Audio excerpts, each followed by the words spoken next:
জামায়াতের পিআর পদ্ধতির দাবিতে আন্দোলন ও এনসিপির প্রতীক নিয়ে সৃষ্ট জটিলতা আসন্ন ত্রয়োদশ জাতীয় সংসদ নির্বাচনে আয়োজনে কোনো প্রভাব ফেলবে না বলে মন্তব্য করেছেন নির্বাচন কমিশনার আনোয়ারুল ইসলাম। সকালে চাঁপাইনবাবগঞ্জে নির্বাচন প্রক্রিয়ায় ভোট গ্রহণকারী কর্মকর্তাদের দায়িত্ব পালনে চ্যালেঞ্জসমূহ নিরূপণ ও উত্তরণের উপায় শীর্ষক কর্মশালার উদ্বোধন শেষে তিনি সাংবাদিকদের একথা বলেন। নির্বাচন কমিশনার বলেন, বিদ্যমান আইন অনুযায়ী নির্বাচনের প্রস্তুতি নেওয়া হচ্ছে। আরও বলেন, অতীতে যারা নির্বাচনে অবৈধ কাজের সাথে জড়িত ছিলেন তাদের নির্বাচনের দায়িত্ব থেকে দূরে রাখা হবে। কর্মশালার উদ্বোধনী অনুষ্ঠানে অন্যান্যের মধ্যে বক্তব্য রাখেন নির্বাচন কমিশনের অতিরিক্ত সচিব KM আলী নেওয়াজ, চাঁপাইনবাবগঞ্জের জেলা প্রশাসক আব্দুস সামাদ, পুলিশ সুপার সহ কর্মকর্তারা।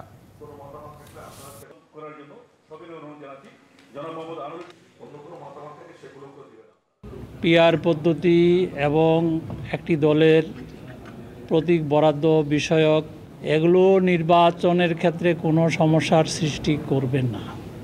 আমরা মোবাইল অ্যাপসের মাধ্যমে প্রতিটা সেন্টারে কোথায় কি হচ্ছে না হচ্ছে সেই বিষয়গুলো যাতে আমরা মনিটর করতে পারি সেই ব্যবস্থা আমরা নিচ্ছি।